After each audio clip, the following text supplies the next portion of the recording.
Boa tarde, tudo bem com vocês? Vocês estão no canal Aloxi.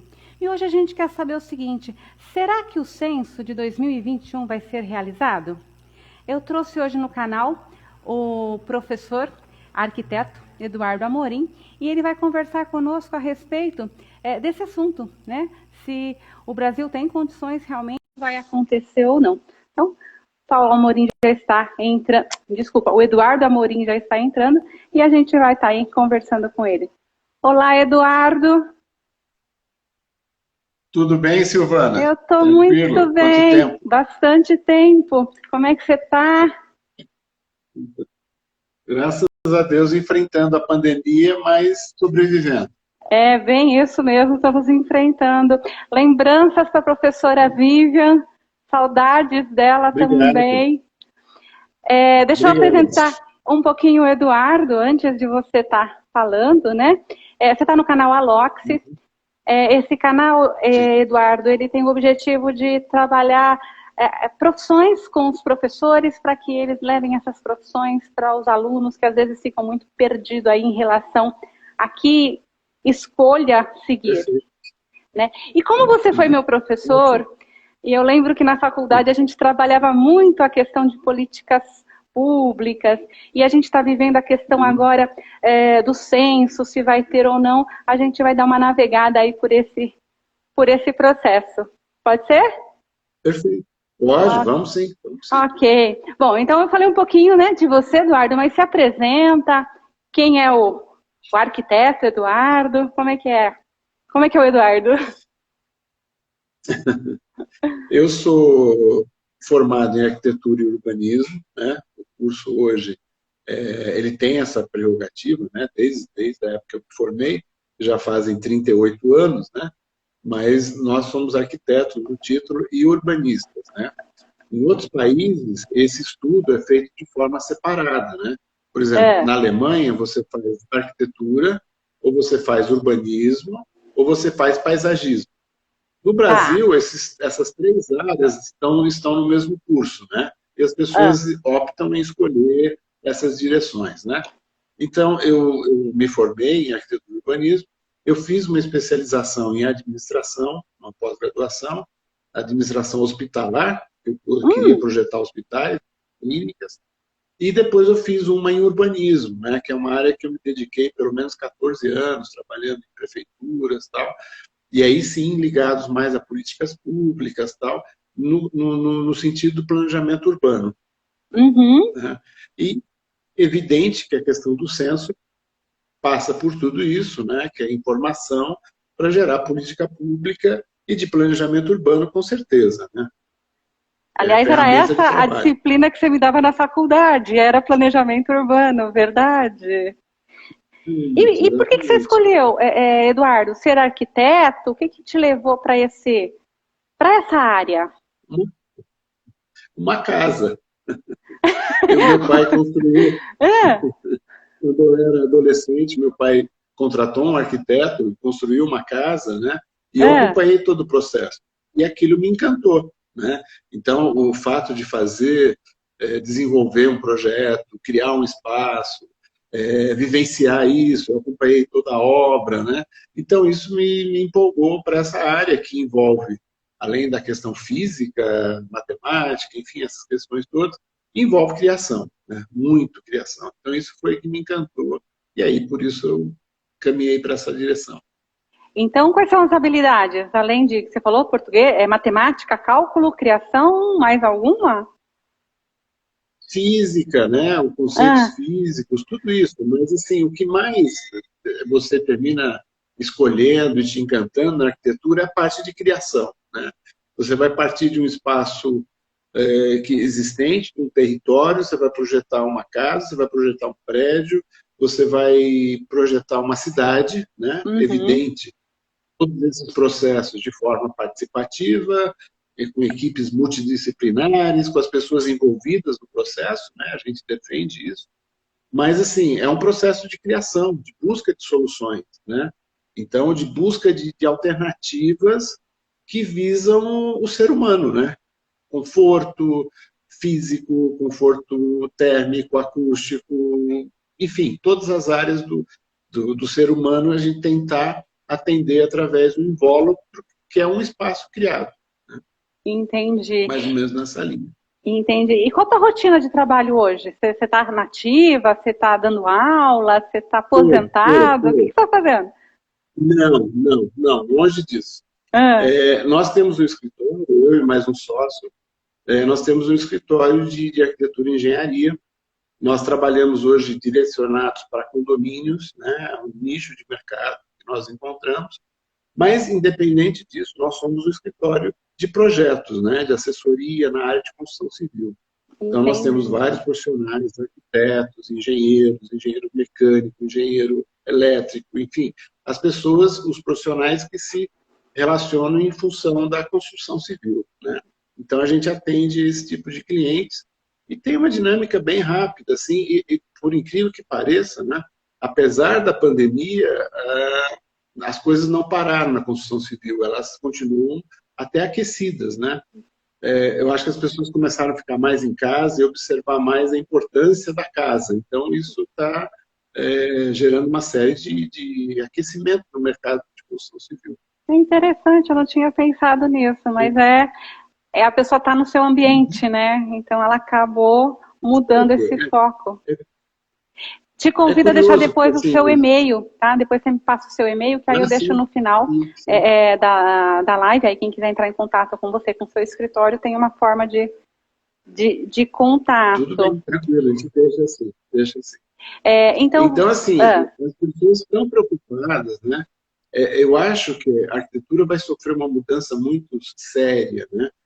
Assim, as casas vão ter que ter, os ambientes residenciais vão ter que ter um ambiente para atender ao trabalho, né? Esse trabalho foi relocado, né? Do ambiente de escritórios para casa. Isso já é um diferencial de mercado em muitas opções de construções de espaço, porque, independente da pandemia, as pessoas arranjaram um novo jeito de trabalhar, que é em casa, sim, né? Então, algumas empresas já estão fechando contratos que, independente da pandemia acabar, as pessoas continuam em casa. Então, isso é uma mudança significativa que afeta, olha só como afeta a construção da casa, o espaço da casa, o espaço corporativo da empresa, né, a área de planejamento da empresa e até as cidades, né? Você começa com isso, você pode até diminuir os problemas de trânsito, né, de tráfego. menos pessoas Então, assim, circulando. menos pessoas circulando. E sempre foi uma coisa que nós falávamos, né, como arquitetos, urbanistas, assim, o grande problema de São Paulo, né, a professora Raquel Ronick falava, né, era deslocamento de milhões de pessoas de um ponto da cidade para outro ponto da cidade, por terem, assim, uma distância grande entre habitação e trabalho. Então, se Certo. você diminui isso, você diminui todos os problemas gerados pelo trânsito. Então, veja que, de repente, é uma mudança que vai acontecer a partir da pandemia. Um problema que traz uma coisa até, né, positiva aí para Sim, a uma nova cidade. maneira de enxergar. Né? Sim. Entendi. Vai Bom, haver uma modificação. então vamos pensar em planejamento urbano, né? Que era a sua matéria, que é a questão do censo. Explica um pouquinho, né? Como a gente trabalha com professor, tem algumas pessoas que conhecem superficialmente a questão do que é o IBGE. Dá para a gente aí um pontapé inicial do que é o IBGE, sobre o censo? Sim, o IBGE, né, ele congrega, né, ele reúne há muitos anos informações do censo, cartográficas, enfim, é uma avaliação do território. Né? O IBGE sempre foi, e é ainda, né, acho que não mudou isso, considerado uma empresa séria, bem estruturada, uma instituição séria que fornece informações. Essas informações, o planejamento urbano, são vitais. Né? Como é que eu vou pensar a cidade sem ter as informações mínimas, por exemplo, de quantos habitantes existem? Né? E de que tipo de habitantes nós estamos falando? São mais idosos? São mais jovens? São muitas crianças? São poucas crianças? São pessoas com escolaridade? Que tipo de escolaridade? Que tipo de formação? Tudo isso são informações que o censo levanta, né? E eu penso assim, né? Para se gerar políticas públicas que atendam a maioria das pessoas. né? Que atendam de forma uniforme, né? E de uma forma, assim, baseada em dados, não baseados em achismos, né? E eu acho que, assim, o contrário disso é o que termina florescendo, né? É o clientelismo, né? Tá. Por exemplo, se eu tenho recurso para fazer uma creche só no meu município, o que eu vou fazer? Eu vou pesquisar onde tem mais crianças, parece óbvio, mas deveria ser assim, na faixa etária que eu preciso atender, Certo. a faixa de renda mais que tem mais necessidade para esse tipo de equipamento urbano, e vou relacionar com todo o entorno, né? É perto da indústria? Não, não pode ser perto da indústria. É perto do quê? O que tem no entorno disso? A gente sempre defendeu o procedimento de geoprocessamento, que é quando você trabalha com todo o ferramental de informática, de informações, de TI, e você consegue, num programa, relacionar todas essas informações. Então, se eu vou escolher a área, eu alimento com esses dados, provindos do censo, né? E isso vai me dizer, olha, tem esse bairro, tem aquela região, tem aquele local, e eu vou criando assim, matrizes de decisão até que eu chego no ponto onde realmente as pessoas precisam. Isso vai na contramão de quem grita mais, né? Tá. Naquela relação política, né? De falar assim, bom, eu tenho meus eleitores, eu prometi uma creche, tenha dinheiro ou não, eu tenho que fazer, né? Mesmo que não seja o ponto ideal para a creche. Exatamente. Normalmente não vai ser o ponto ideal para a creche, né? Vai ser o ponto ideal dos votos dele. Entendi. Né? Os compromissos que ele assumiu. Então, eu vejo assim, a política pública, ela é uma forma de política, é uma forma de atendimento de demanda social, é atendimento de necessidades, de ouvir a população, não tenha dúvida disso. Eu não entendo que seja um processo tecnocrático só de contas, né? A gente tem que ouvir, tem que interagir com as pessoas para chegar na decisão. Mas se eu não tenho informação, eu fico refém do que me falaram. Eu estou pensando no gestor público, né? De repente, o gestor público pode ser convencido que aquela região precisa mais, mas ele não tem nenhuma informação que garanta isso, né? Então, assim, o que a gente, como arquiteto, como urbanista, sempre sonhou é realmente o sistema de geoprocessamento e as informações que alimentam ele. Não adianta eu ter um computador fantástico, se eu não escrever nada nele, não Não vai aparece funcionar, nada, né? entendi. Não vai funcionar, eu tenho que alimentar ele com informações para ele processar essas informações. A mesma coisa é isso. Então, assim, quando a gente pensa no poder público, é inadmissível não ter informação confiável, dados reais, né? Uhum. E é o que a gente, infelizmente, vê uma tendência para que isso aconteça, né?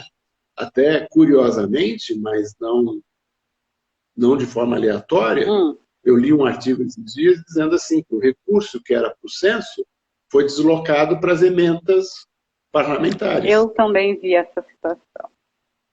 Não é? Então, assim, é exatamente, eu vou tirar as informações, eu vou tirar os dados importantes e vou alimentar o clientelismo, sabe? Das promessas pequenas que resolvem e atendem parcela mínima da população, né?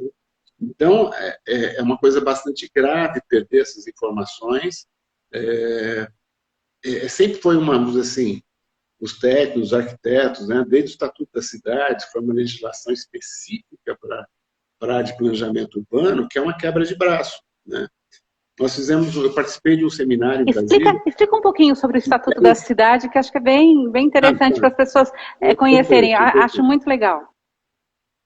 Sim, o Estatuto da Cidade é um conjunto de legislações que foram criadas para políticas públicas urbanas, né? Que geram uma série de instrumentos que cada município pode usar e pode estar à disposição. Ele existe a nível federal e precisa ser regulamentado no município, né? Até eu falo município mais do que o Estado, né? Porque o município é onde é o território de verdade, né? Sim, onde acontecem as coisas. Né? Sim. Onde as coisas acontecem. Então, esses instrumentos, vou citar um aqui só para a gente ter como exemplo, né? Um que eu acho extremamente interessante é o IPTU progressivo. O IPTU progressivo é uma ferramenta contra a especulação imobiliária. Sim. Sabe aquele terreno no meio da cidade, no centro, abandonado, que o pessoal está esperando valorizar, né? Aham.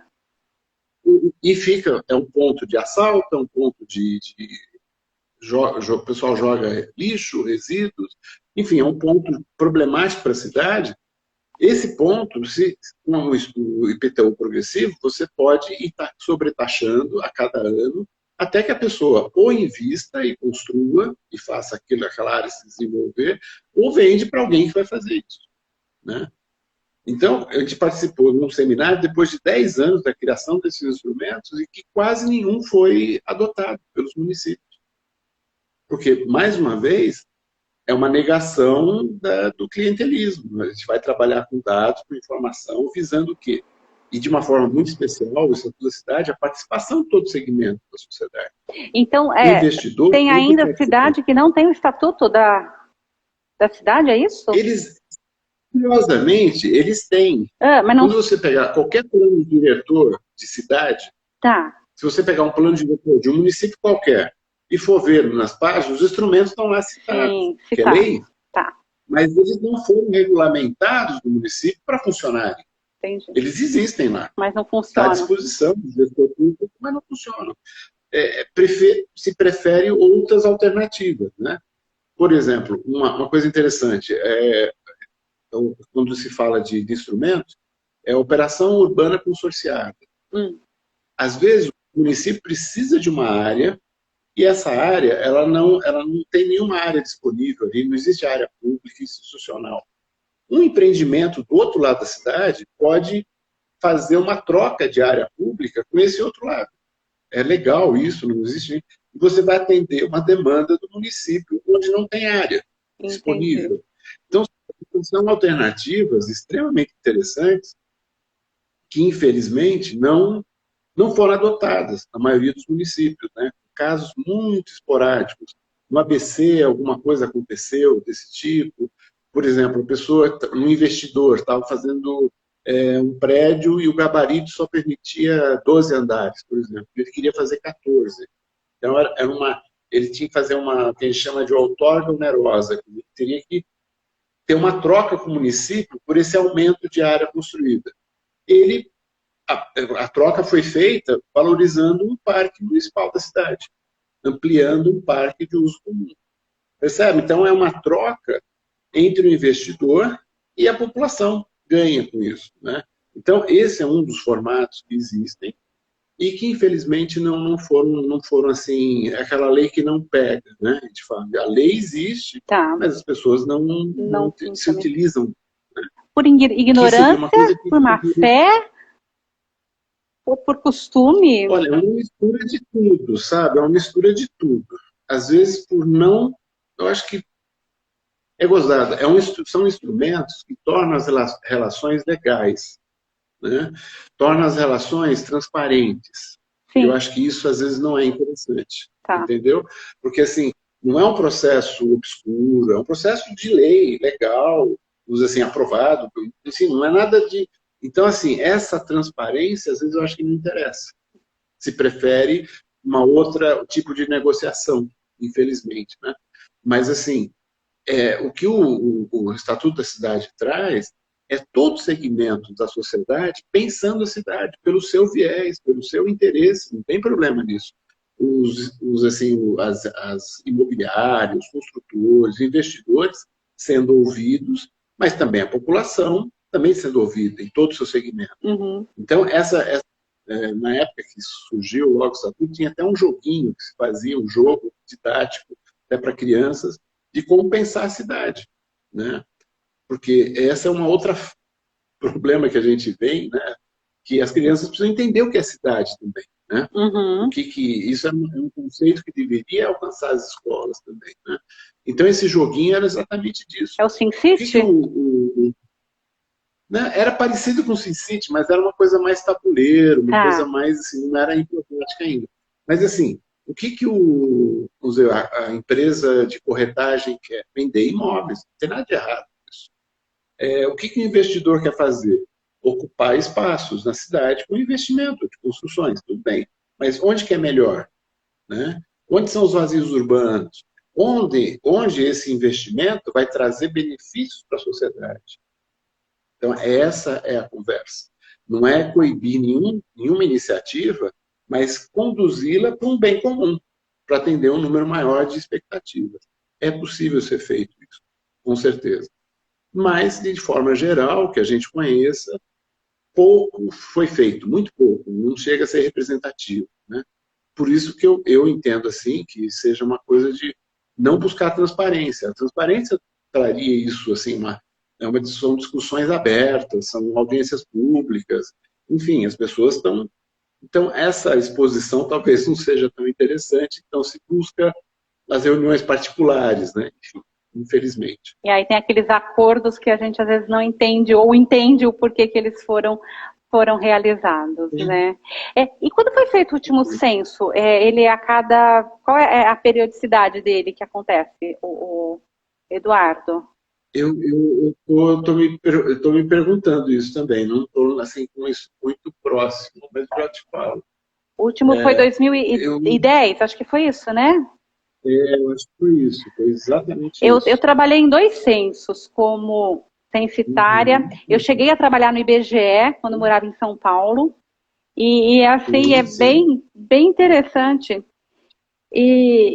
E a gente já tem 10 anos, né, dessas informações. 10 não, né? Estamos para 12 anos 2010, exatamente. dessa informação. O próximo estava previsto para o ano que vem, né? Exatamente, eu estou consultando o Google aqui, né? Uhum. Mas foi 2010 e a próxima seria em 22. E está com uma discussão de não acontecer para, entre aspas, poupar recursos, né? Eu vi já essas falas de Brasília, não, que para aí uma desculpa meio amarela, assim, dizendo assim, não, que é para as pessoas não transitarem, não passarem o vírus, enfim. Estão buscando alguma desculpa para que isso não aconteça, né? Mas nós estamos sentindo falta disso, deveria ter acontecido, essas informações precisam ser renovadas, né? Eu fazia, particularmente, numa faculdade que eu fui diretor, eu fazia o censo interno, né? Você vê que a gente busca informação para saber quem é meu aluno, de onde ele vem, qual é a idade, e a gente fazia um apanhado disso, né? No começo, meus alunos vinham todos, era em Hortolândia, vinham todos de Campinas.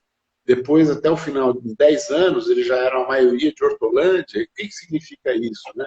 Uma mudança, né?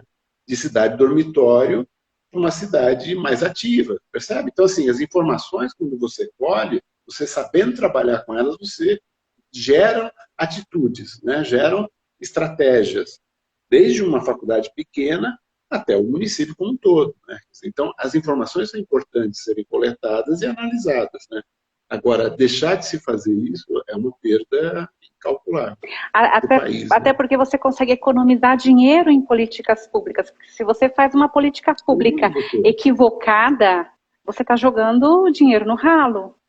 Exatamente. É aquela que a gente já viu, infelizmente, muitas vezes, aquela instalação toda pronta e sem uso. Um grande hospital no lugar errado, uma grande escola no lugar errado. Exatamente. Isso eu vi uma vez no Nordeste, no sertão do Nordeste, no programa de educação que eu participei, um lugar assim, mais longe de tudo que possa se imaginar. E de repente tinha um hospital lá, com os móveis todos, não tinha gente para atender. Percebe? Assim, então por que montou ali, né? Se eu não tenho pessoas para trabalharem lá e nem demanda, a coisa ia mais lá além, não tinha nem demanda para aquilo. Mas tinha lá, no meio do nada. Então, por isso que eu falo, falta de transparência, né? Como é que eu chego, como é que eu tomo a decisão de uma construção, de um equipamento, de uma instalação, sem ter dados, né? É impossível, né? Não funciona, né? E você tem profissionais para atender as 5 mil cidades? Existe essa demanda no país hoje de arquiteto, de urbanista? Pessoas estão dispostas a ir para os interiores, porque eu sei que na capital a gente tem, nas cidades grandes a gente tem, mas essas cidades menores, tem essa mão de obra? Veja, a gente falta muito. Existe uma concentração nos centros, em outras profissões, né? A gente sabe, dos médicos, aquela coisa toda, existe isso, não é diferente na arquitetura. O Conselho de Arquitetura e Urbanismo está criando, nos últimos 2 anos, criando assistência técnica como um trabalho a ser feito para as comunidades, ou seja, está engatinhando. Existem iniciativas Tá. nesse sentido, existe já até um que a gente chama o registro do Conselho, que é a RRT, né, dos arquitetos, já existe a RRT social, né, para projetos sociais, quer dizer, incentivando isso. Eu acho de forma tímida ainda, eu acho que precisaria ter mais investimento, aí, logicamente, dos governos, para direcionar os profissionais. Eu acredito que nós temos profissionais para fazer isso, mas faltem, assim, não adianta, eu vou para uma cidade pequena e vou fazer o quê lá? Né? Vou ficar lá, montar um escritório e ficar sentado na calçada. Não, aí teria Então, que ir para a precisaria questão ter... pública, para pensar, gerenciar a Exatamente, cidade. exatamente. Uns anos atrás, é duro quando a gente fica velho, né? Já faz 20 anos e tal. Uns anos atrás eu tive uma iniciativa muito interessante em São José dos Campos, que reunia profissionais de arquitetura, engenheiros e arquitetos, né, de forma geral, numa associação de engenheiros e arquitetos, todo município quase tem isso.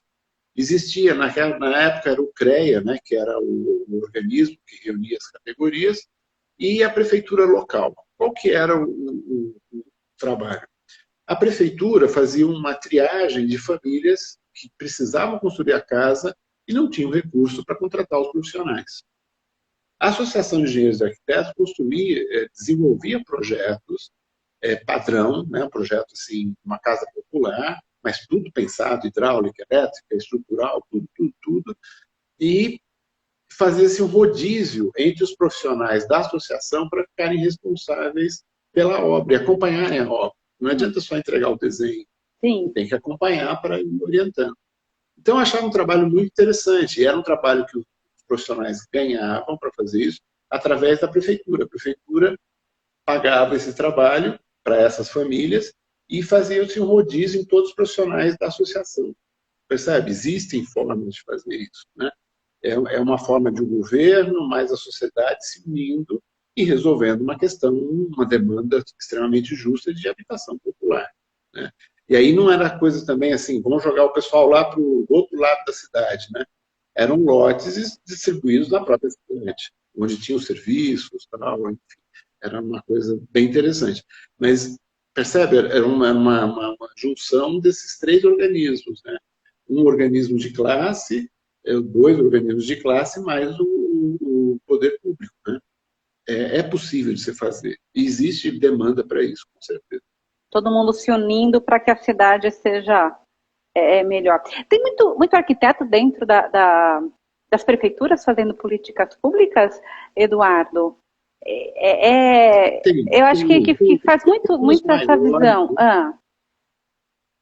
As prefeituras, eu acredito assim, para mais de 100 mil habitantes, né? Tá. Municípios com mais de 100 mil habitantes.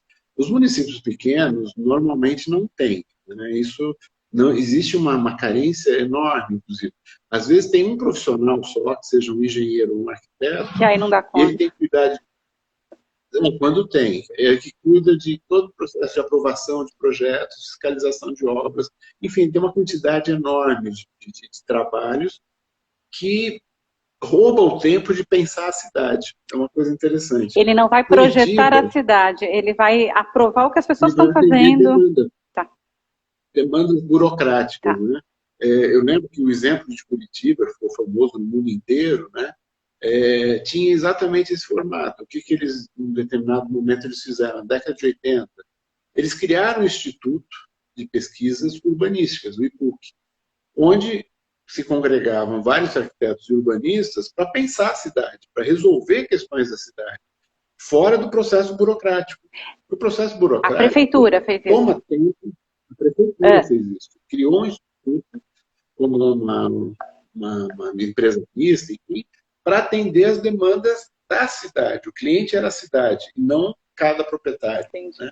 Porque a prefeitura, no final, fica atendendo mais esse tipo de demanda. Né? Que é a demanda da casa, que o cara vai construir, que não vai, o prédio, enfim, o condomínio, alguma coisa desse tipo. O loteamento e tal. Mas não consegue atender como um todo a cidade. Então, essa foi uma iniciativa nos anos 80 muito interessante de você pensar a cidade, um grupo de profissionais resolvendo questões. Então, naquele momento, eu lembro, a cidade de Curitiba ficou bastante famosa, teve assim, uma divulgação até internacional, né? Mas por conta disso, de gente fazendo esse tipo de trabalho. Então, o planejamento urbano ele estaria como se fosse a base das outras secretarias, a base da saúde, educação, economia, seria isso? Sim, porque o planejamento urbano ele trabalha com todas essas informações, né? As Por exemplo, vou dar outro informações que exemplo tem que vir do IBGE. Tá. que do IBGE, exatamente, de De censo. pesquisa. Sim. Né? Por exemplo, eu lembro de um exemplo assim, vamos fazer um asilo, né? Tá bom, onde eu vou fazer um asilo? Aí, em qualquer parte da cidade, tem onde talvez mais idosos, tal, mas eu tenho que me preocupar, inclusive, com o relevo da cidade, do local do lugar. Eu não vou fazer rampas absurdas, uma área montanhosa, porque os idosos não vão suportar circular por ali. Percebe? Então, as informações, quando elas são juntadas, você vê onde você melhor atende, né? Então, assim, o censo dá conta disso, né? Que quantas pessoas tem na cidade, que tipo de idade tem, formação, as doenças que acontecem, sabe? Tudo isso é informação para um trabalho que eu entendo até multidisciplinar, onde o arquiteto urbanista participa, né? Ele dialoga com a educação, logicamente, dialoga com a saúde, enfim, com todas as áreas de atendimento, né? Eu entendo o planejamento urbano como um planejamento estratégico também, né? Ele está muito envolvido com isso, né? Uns anos atrás, algumas cidades fizeram experiências desse tipo, né? Que era um trabalho assim com a população, de você fazer uma projeção para o futuro. Então, a população era instigada a dizer assim, que cidade você quer, a sua cidade, daqui 20 anos? Como é que ela vai estar? Percebe? E as pessoas participavam de uma série de dinâmicas, de cenários e tal, para justamente elencar direções para a cidade, né? É tão óbvio isso, né? Então você vê que iniciativas pequenas aconteceram nos últimos 40 anos. A Embratur, uns 20, 30 anos atrás, também criou um sistema de um planejamento urbano de turismo. Então, assim, nós vamos fazer eu lembro disso, que era uma metodologia de pesquisa com a população, e tinha, assim, exatamente a primeira pergunta, nós vamos fazer um spa, vamos fazer um parque das águas. Se a população não curtir, aquilo não vai funcionar. Tem que ser uma coisa envolvente, uma coisa que seja assim, do espectro cultural dela, que ela consiga absorver, que ela consiga participar disso, né? Então, assim, toda vez que você junta as pessoas, gera informação, tem dados, você consegue ter um produto que atenda a maioria das pessoas. Quando você não tem isso, corre o risco daqueles que a gente falou agora há pouco, né, de projetos fantasmas, né? Até cidades fantasmas. Já, fora do Brasil eu já vi. Foi criado, só que não perguntaram para ninguém estar lá. Ninguém usa, ninguém se apropria daquilo, porque não tinha o menor sentido, né? Então, não tem como trabalhar sem informação. Entendi. E você hoje, pensando para trás, é realizado profissionalmente? O urbanismo e a arquitetura aquela casa que você pensou lá atrás, era isso mesmo que o Eduardo queria? Como é que é isso? Pois é. Na verdade, assim, né, qualquer área profissional, você sempre tem decepções, né? Porque você idealiza uma série de coisas e no final não acontece, né? É a história. Vamos fazer um plano de diretor, eu participei, coordenei um plano de diretor, que foi até para mim emocionante, porque a gente fez as reuniões com a população e quando você viu a audiência final do plano de diretor, você viu os anseios e os desejos da população refletidos no plano de diretor. Isso é fantástico, é uma coisa assim que dá muita satisfação. Mas nem sempre você consegue. Aí depois você fala assim, pô, fizemos, a população vibrou, foi ótimo. Depois descambou para o outro lado. Depois algumas forças não visíveis, não identificáveis, mudaram aquela diretriz, né? Mas assim, sem arrependimento, né? Eu participei daquilo que eu acreditava e continuo acreditando, né? Agora, tem que trabalhar isso o tempo todo, né? Você falou, o projeto que você viu lá atrás, eu não faria igual de novo, né? A criação, você autocrítica é um negócio constante, né? Às vezes você acaba de fazer um projeto, deu um mês, dois, fala, pô, podia ter feito diferente aquilo, né? Então, isso é um processo natural, né? Mas eu acredito que é uma área que dá uma riqueza de oportunidades em vários setores, né? Desde a comunicação visual, de trabalhar toda a questão de sinalização, trânsito. Eu conheço arquitetos que só trabalham com trânsito e tráfego, outros trabalham com design de objetos. Então, assim, te dá uma formação para você escolher uma área de trabalho, né? Eu tive uma época que eu dei aula de História da Arte, foi uma delícia isso, né? Foi um prazer muito grande. Então, você tem várias assim, oportunidades interessantes. Então, vale a Você pena, com tocou num certeza. tema agora que eu acho que poucas pessoas conhecem essa parte da história da arte dentro da arquitetura. Né? Eu mesmo não tinha noção que vocês trabalhavam isso.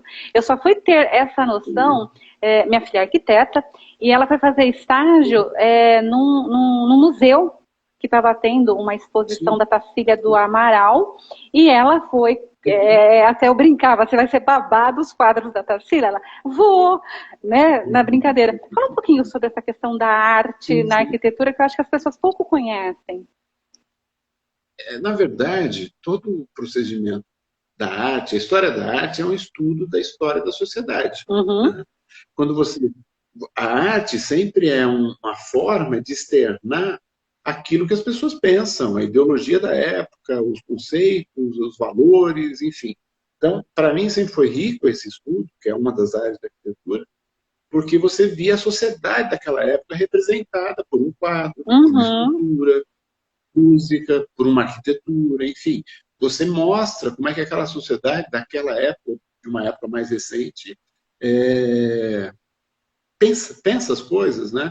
Então isso sempre foi interessante. E para a área de criação, que a gente precisa muito para criar, seja de um copo até um prédio, né? Você precisa de repertório, você precisa de informação. Repertório você tem através do estudo da arte, não tenha dúvida, né? Os conceitos, a estética de uma determinada época, o que transmitia essa estética em termos de sensação, de valores, de propostas, né? Eu sempre gosto de citar, quando eu falo da história da arte, o dadaísmo, Hum, que foi logo pós-guerra, Primeira Guerra Mundial, que era uma coisa que não fazia o menor sentido. A produção deles não tinha sentido, né? A fala deles, as poesias dadaísta, era uma série de sons sem emitir uma palavra. Como é que tem uma poesia sem palavras? Uma exposição de arte tinha no centro da exposição um mictório. Então, por que o mictório de ponta cabeça, é uma expressão de arte? Porque eles falavam assim, se existe uma guerra e as pessoas se entrincheiram e matam umas às outras, que sentido tem a vida? Eles faziam uma crítica à questão da guerra, né? Que é um processo absurdamente ilógico, né? Que um fica atirando o outro aqui para lá, que não tem o menor sentido. Então, por que a arte tem que fazer sentido? A sociedade perdeu o sentido. Percebe? É uma crítica muito muito séria forte. e muito interessante. E muito interessante, porque se eu mato meu irmão só porque ele mora no outro país, ali do lado, quer dizer, então que sentido tem a vida? Né? Então eles faziam essa provocação através disso. E outros movimentos, o fauvismo, que usava cores muito intensas, porque as pessoas vinham de uma contraposição a cores muito suaves. As cores muito suaves são aquelas cores tímidas, que não levam a nenhuma discussão. As cores vibrantes são de discussão, de debate e tal. Percebe? Então, são manifestações de repúdio a algumas situações e de apoio a outras, né, melhores. O impressionismo é o grande divisor de águas, né? Que você sai da arte figurativa, aquela arte que o pessoal brinca, né? Fala, ele pinta tão bem que parece uma fotografia, né? Bom, se ele pinta igual uma fotografia, tira a foto, né? Então precisa ser uma manifestação artística. Então, esses conceitos todos são provocações, né? Então, eu sempre falo, a arte ela tem que te criar um impacto. Se ela não te cria impacto, ela não tem sentido. Não pode ser uma coisa morna, né? É uma coisa vibrante, né? Então, eu acho que isso fortalece em todas as relações os trabalhos, da base para você trabalhar uma série de questões na arquitetura, no urbanismo, tudo isso, né? É uma formação. Então, acho que é uma área muito interessante. E vai uma indicação de filme. Vou dar uma indicação de filme. Um documentário que trabalha muito essas questões, que é Arquitetura da Destruição. Eu vou colocar depois, a arquitetura da destruição. No final do vídeo, Isso. então, eu vou deixar como indicação. Ele relaciona muito essa questão de arquitetura, urbanismo e as artes, de forma geral, com o nazismo, na época do nazismo. Tá. Ele é muito interessante. É a visão urbanística, de arquitetura e estética do Hitler. É muito interessante. Por isso que é arquitetura da destruição. Entendi. Né? E é muito interessante você ver assim, a arte sendo usada como base para fomentar uma ideologia, né? E uma ideologia genocida. É muito interessante de se estudar, né? Então, esse filme, eu acho que ele já é copyleft, já é uma coisa assim, divulgada, tem em vários lugares, vale muito a pena assistir. Porque ele vai mostrando, né, a interpretação da arte modernista, né, de 22 para cá, com a ideologia que ele queria passar. Muito interessante, vale a pena. Não vou dar spoiler, não, mas vale a pena assistir. Tá, certo. E diz uma coisa, Eduardo, a tecnologia que a gente tem hoje, ela ajuda em termos de organização da cidade, em termos de arquitetura, ou ela tem o geoprocessamento, que você disse que é fantástico, mas toda essa outra parte facilita ou complica muito mais esses processos de pensar a cidade? Eu acho que facilita. Eu acho que facilita, porque você consegue trabalhar com muitas informações de forma muito mais rápida, um resultado muito mais eficiente e mais preciso, né? Por exemplo, eu defendo o voto eletrônico, não tem nada contra o voto eletrônico. Facilita bastante. Mim, né? Bastante. Então, assim, mesmo essa interação com a população, né, ainda é uma questão dividida ainda, eu sei, o acesso à tecnologia, né, mas já existe, assim, o celular hoje é uma coisa, as pessoas têm mais de um celular por pessoa, né, se for fazer as contas. Então, isso facilita a consulta, né, facilita a participação, quer dizer, isso é interessante, desde que ela seja democraticamente distribuída. Né? Nós pensamos, uns anos atrás, na cidade que a gente trabalhou, a gente falava da cidade inteligente, né? Quer dizer, isso já há bastante tempo, com pontos de informática e de internet na cidade toda. Então, assim, qual que era o plano na época? Você vai no posto de saúde para uma consulta. No posto de saúde tem um terminal que você pode matricular seu filho por ali. Ou você pode reservar alguma outra coisa em outro setor, enfim. Você pode interagir e ligar a cidade. Então, eu entendo que facilita, desde que democraticamente distribuída. É esse o ponto. Né? As pessoas terem acesso. Aí sim ela contribui muito. Entendi. Tanto no planejamento como na participação, porque aí eu estou já linkando com a questão da participação, né? Porque não adianta eu sentar numa sala sozinho e ficar planejando a cidade, não existe isso. Mas eu consigo, através da tecnologia, envolver bastante, interagir com todos os segmentos, né?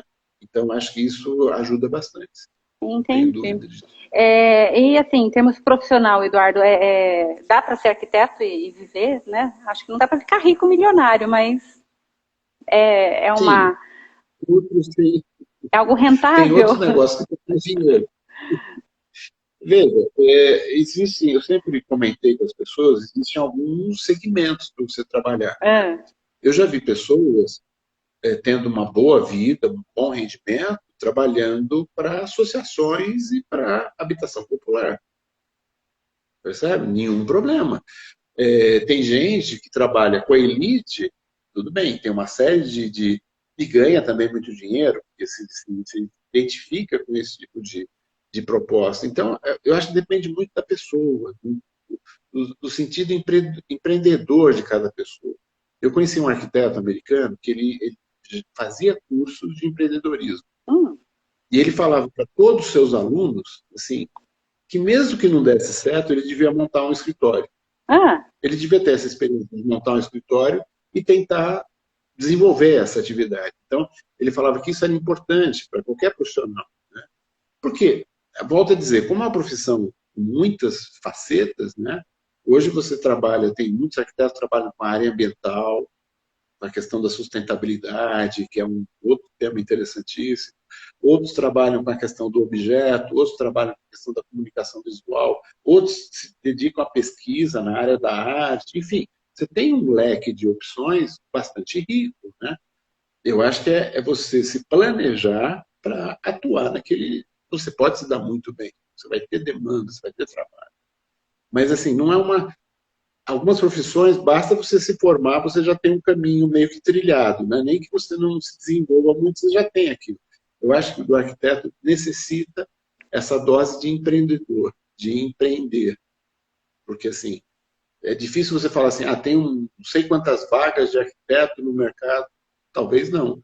As prefeituras precisariam, precisam, mas os concursos, a gente sabe, né? São de tempos em tempos. Então, hoje, se eu fosse começar hoje, eu começaria empreendendo muito antes do que eu comecei. Porque a gente sai, às vezes, da faculdade e começa a procurar emprego, né? aham. Eu acho que deveria fazer o contrário, deveria procurar trabalho, entendeu? Entendi. Então, assim, eu acho que isso assim, é uma forma de você se relacionar muito melhor, com liberdade. Tem os problemas que toda profissão tem, mas eu acho que dá para você viver bem, fazer as coisas bacanas, desde que você tenha esse direcionamento de empreender, de buscar o seu cliente, buscar a necessidade dele em todos os segmentos. Né? Não existe aquela coisa assim, não, eu só posso fazer casa para os jardins. Né? Não, não, eu posso fazer casa popular, eu posso fazer urbanismo. Meu irmão trabalhou, é arquiteto também, trabalhou muitos anos com regularização de favelas, com mutirões e com trabalho.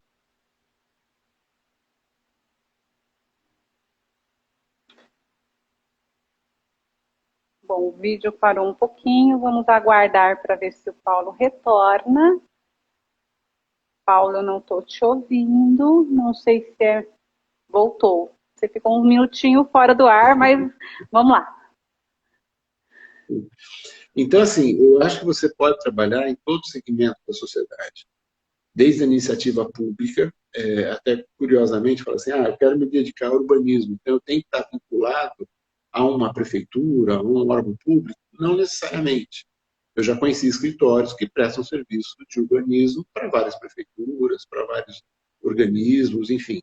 Então, isso não depende. Né? Então, eu vejo que o caminho melhor hoje, que eu penso, para qualquer profissional que se forme, melhor do que na época que eu me formei, que existia uma certa confusão ainda, as pessoas não sabiam nem a diferença entre o engenheiro e o arquiteto. Né? Hoje as pessoas têm mais consciência, isso é bom.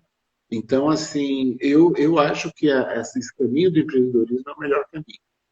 De buscar o segmento que você mais se sente bem de trabalhar, porque assim, você se sentindo bem, você vai ter uma produção melhor, e buscar os clientes que precisam desse serviço que você desenvolve. E campo, com certeza, o Brasil é muito grande, né? Tem muita coisa para se fazer, se Exatamente. organizar. Nós estamos com 50 minutos, então aí eu deixo aí o tempo para você tá fechando. Se tiver mais alguma consideração para estar fazendo, que você quiser complementar, fica bem Sim, à sim. vontade. Eu agradeço a oportunidade de a gente estar conversando, né? Foi bom, fazia tempo que a gente não conversava, então, pôr a conversa mais ou menos em dia.